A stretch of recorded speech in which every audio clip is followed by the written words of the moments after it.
This morning I just want to tell you a story. The story centers around this man, Elijah. He's one of two very, very interesting people in the history of the world. Only two men have not died, translated from this world to another. That's kind of interesting to me because, there are statements that are made in the Bible. It's appointed unto man once to die, and after that, the judgment. Not everybody goes through that. Enoch, in chapter 5 of Genesis, tells us that Enoch walked with God, and he was not, for God took him. Wow, that's kind of a whole lifetime wrapped up in just that short statement. Enoch walked with God, and he wasn't. He was until he wasn't. Because God took him. And then we have the life of this man, Elijah, that we're reading about here. Such an important figure in the history of Israel and Judah. This comes at a time when the nation of Israel was so bad. We're in the period of the worst king and queen that ever ruled over God's people. You got Ahab and Jezebel. Such a horrible woman that I don't know of anybody who would name their daughter Jezebel. That just would never happen. You don't do that, It's like naming your kid Judas anymore. Nobody would do that. But Elijah, he's a different story. Elijah was so close to God that he was the only other person in the history of the world that didn't die, was just taken up. And this is the story leading up to that taking up. He has just had a confrontation with all of the prophets of Baal and Asherah. Jezebel was the queen that had led God's people. She wasn't even an Israelite. She was a Sidonian. She was from the pagan territory of Tyre and Sidon. She was evil to the worst degree. They have found temples to Baal that are on Megiddo, which is the famous place where Armageddon is supposed to take place. They have found temples there with clay jars in the foundation that have hundreds of baby bones in them that were charred in offering sacrifices to Baal. That's what she's famous for. Well, in the meantime, Elijah comes and he challenges all of those prophets, challenges them to a cook-off. He says, there are two oxen here, and I want you to understand that whoever answers our prayers is going to be God. And do you people agree with that? And everybody said, that's good. So he gave one ox to the priests of Baal and Asherah. And they tried all day long to get fire to come down from heaven and consume their sacrifice. Never happened. And Elijah wasn't easy on them. He kept saying, well, where is he? Did he go to sleep? What's the matter? Did he go on vacation? Where's your God? Why doesn't he answer you? And then, after they tried, they cut themselves, they danced around, they did everything in the world. Said they cut themselves so much that their blood was gushing out all over the ground. But their God didn't answer. So Elijah then calls on the Lord.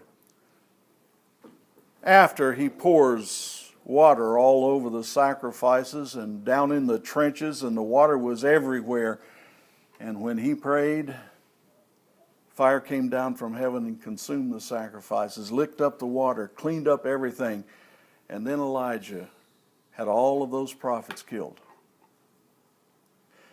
Well, the aftermath of all of that is that Ahab went back and told his wife. He goes back and he tells Jezebel. And I want us to look in chapter 19 where a second time Jake just read. Man, I don't know what's going on here, but now in this story, I want you to think about this man, Elijah, who has been so faithful to God and has done so many things that are courageous. This is a man that is so courageous that he stands up in front of everybody, 900 prophets, 850 prophets he stands up in front of. And he condemns them, and they are put to death. And yet now when he goes back and tells Jezebel, now he becomes afraid. It says in verse 3, and he was afraid and arose and ran for his life to Beersheba. Now, if you don't know where Beersheba is, there's a saying in the Bible that is from Dan to Beersheba. Dan's in the very north and Beersheba's in the very south. But at this time, the kingdom is divided into two kingdoms. The northern kingdom, which is ruled by this pair, Ahab and Jezebel, and the south, which is ruled by another man, of the king. He's the king of Judah, and his name is Jehoshaphat. Always loved that name. Love to just say that name. But during this confrontation of the gods, we find that Elijah kills all these prophets, and then when he finds out that Jezebel knows, he runs and he goes down to Beersheba, which is in the lower country, the country of Judah. And he thinks he's going to be safe there, but here's what it says. He went a day's journey in verse 4. And Jake's already read this, but I want to look at some of the points in here. He goes a day's journey into the wilderness, and he sits down under a juniper tree, and he's ready to die. Now, you wonder, why does he want to die here when he was running because she was going to put him to death? Well, I think that ought to be a no-brainer because she's not going to let him die easy. She's going to torture this man. She's going to put him to death in the most painful way she can possibly do. So he sits down under this tree and he says, "It's enough. It's enough. Now, O Lord, take my life, for I am not better than my fathers." These people have a history of killing the prophets. As a matter of fact, when Ahab finally met Elijah a little while back, he says, "Is this you, O troubler of Israel?" Elijah's response is, "I'm not the one that's troubling Israel. You're the one that's led them astray. You're the one that's causing all of their difficulties, and you call me the troubler of Israel?" He says, "Take my life. I'm not better than the rest of these prophets. I'm not better than the ones who went before me." So he lay down and he slept under a juniper tree, and behold, there was an angel touching him. And he said to him, "Get up and eat. Arise and eat." He looked, and there was a cake of bread baked on a hot stone at his head, and a jug of water. So he ate and he drank and he laid back down. And again, the angel comes to him. "Get up and eat, because the journey that you're going to take is too great for you." So he arose and he ate again, and he drank, and he went for 40 days on the strength of that food.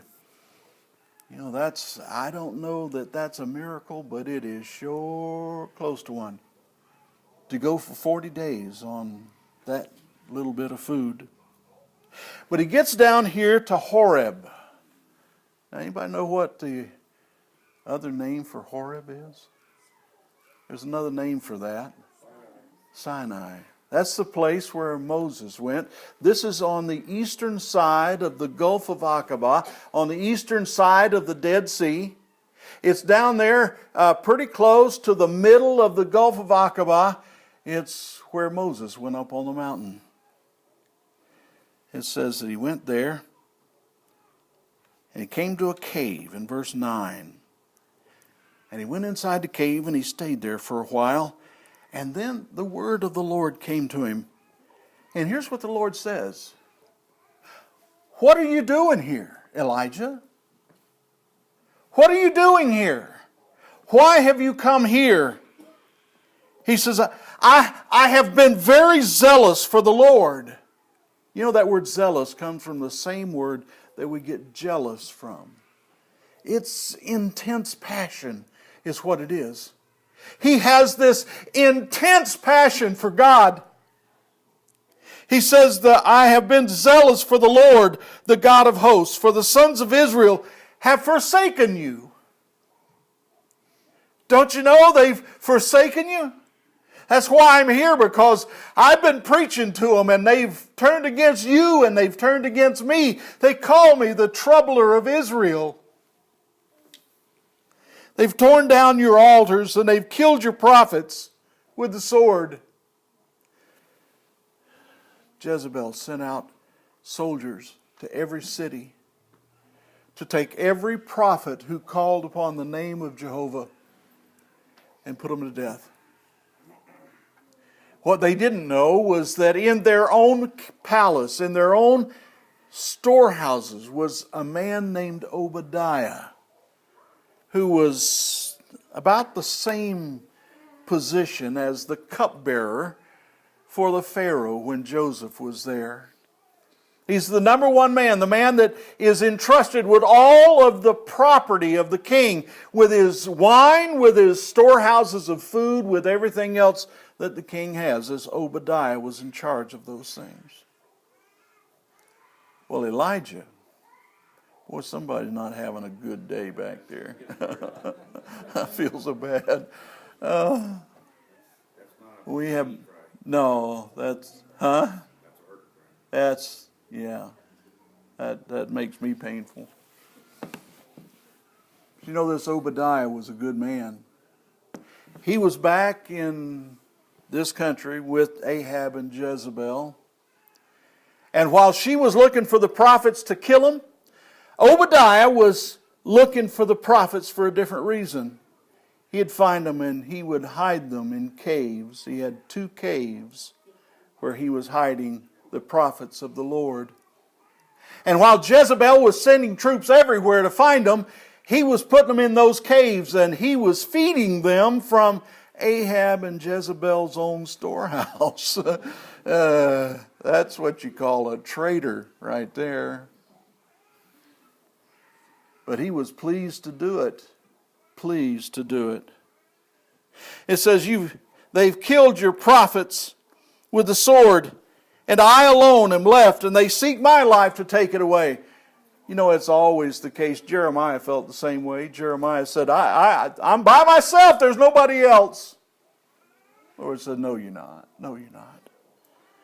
Right here, Elijah thinks he's the last one, but he's not. He said, go forth and stand on the mountain before the Lord. And behold, the Lord was passing by. I want you to look at this, because this is the point of my whole lesson this morning. And a great strong wind was rending the mountains and breaking it in pieces and the rocks before the Lord, and the Lord was not in the wind. You know, it seems to be that we want God to talk to us in these magnificent, great ways. We want a thundering voice to come out of heaven and to speak to us so that we can't misunderstand it. Darryl!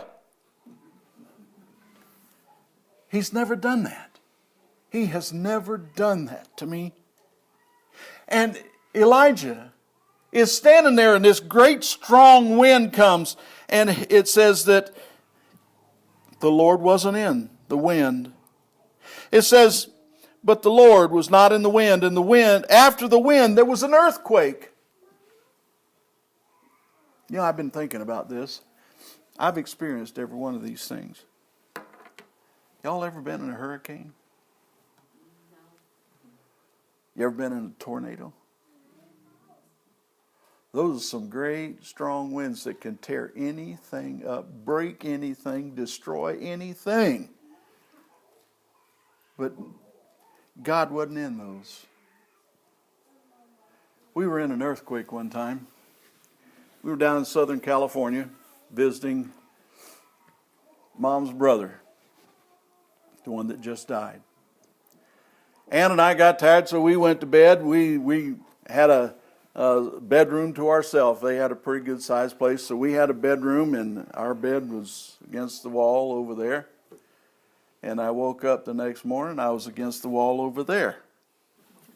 And I thought, how did that happen? I know I was over there when I went to bed. Well, it turns out we had an earthquake during the night, and it shook that bed, cleared the other side of the room, and I can tell you who didn't speak to me in that earthquake. The Lord didn't speak to me there. We were also in Washington State, just right in the path of Mount St. Helens when it went off. I've been wondering if the Lord's trying to tell me something with all these things. But the Lord didn't speak to me in that one either.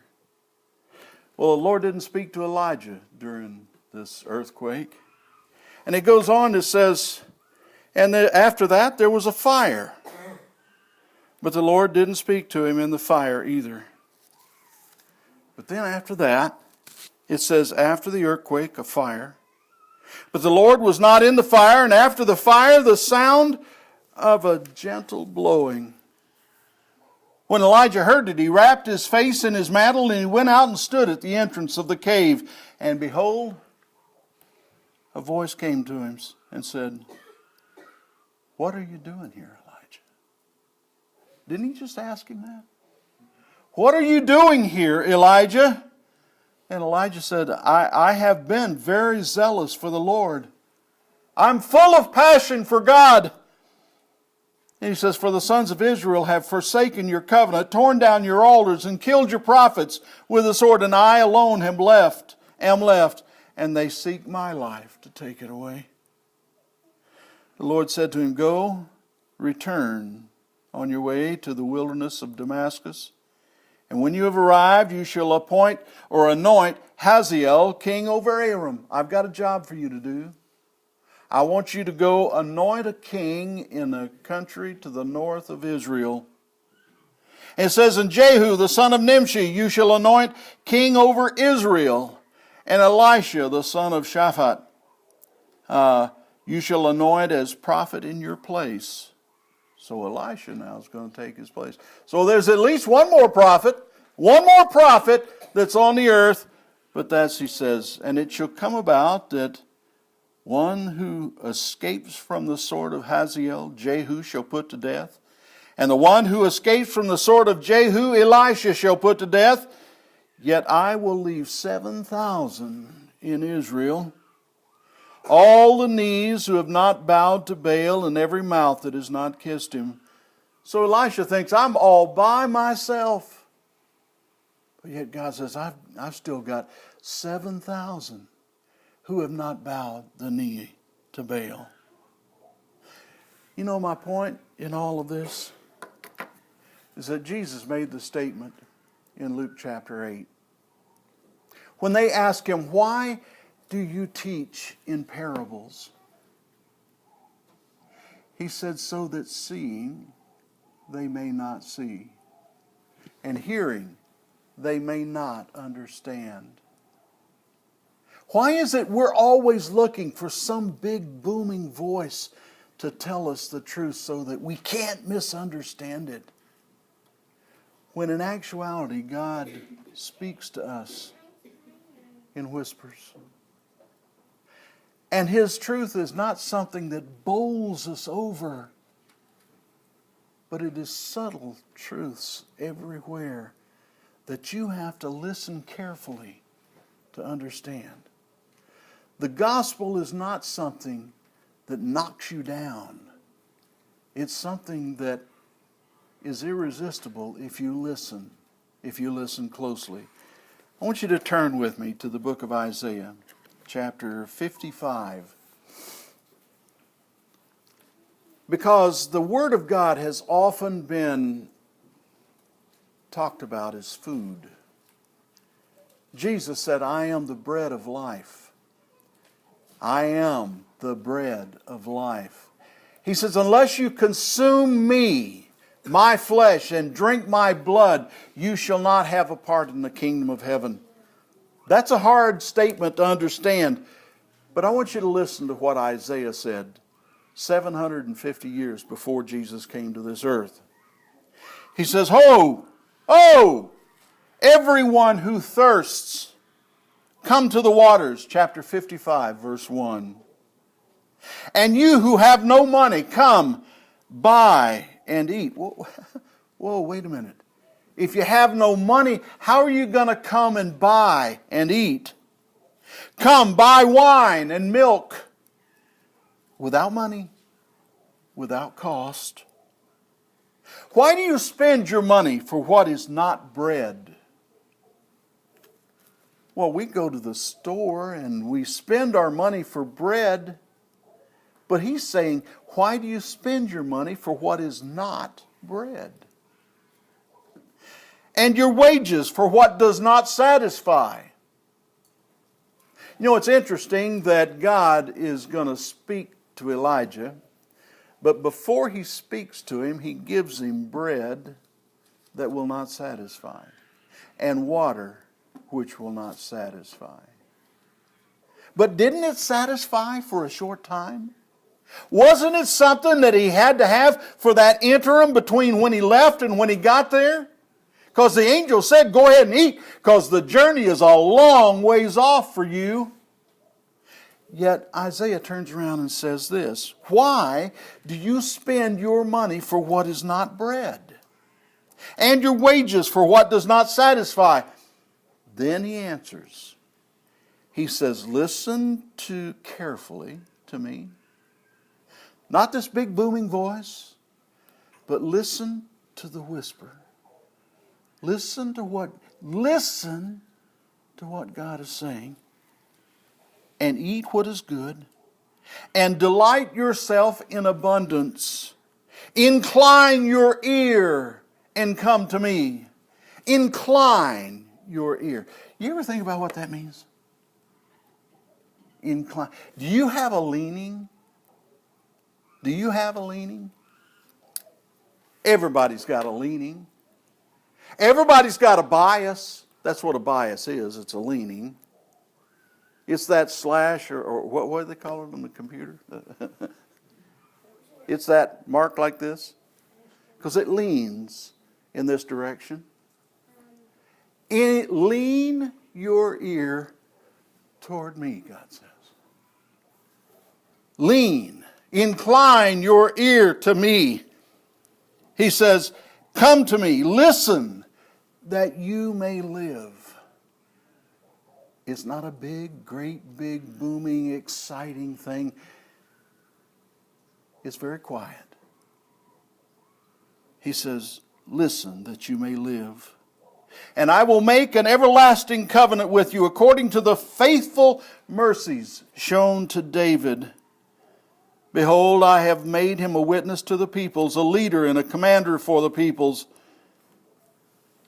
Isaiah knew and understood that God doesn't always talk in big booming voices. That you're not going to find him in an earthquake. You're not going to find him in a fire. Although there may be a message in those things, God's talking to us is in a gentle voice.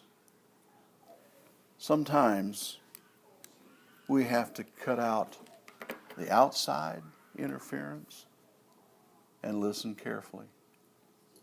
That's what all of these statements are making. I want to talk about another man next time. A man named Naaman, who wanted to, when we're called upon to be or to do something for our salvation, it's kind of indicative of human beings that we think we've got to do something really, really big and really great. That's why speaking in tongues was such an issue back in the early church, because everybody wanted to do the flashy, the big thing, the thing that grabbed everybody's attention, rather than the things sometimes that are very, very humiliating. So I want to talk about Naaman next time and what God expected of him to cleanse him from his leprosy. But this morning, if you have need of the gospel, you need to obey the gospel anyway. You know what you need to do. You know your life is not right before God. We pray that you'd use this opportunity. Come to God as we stand and sing the song that John has for us. Won't you come?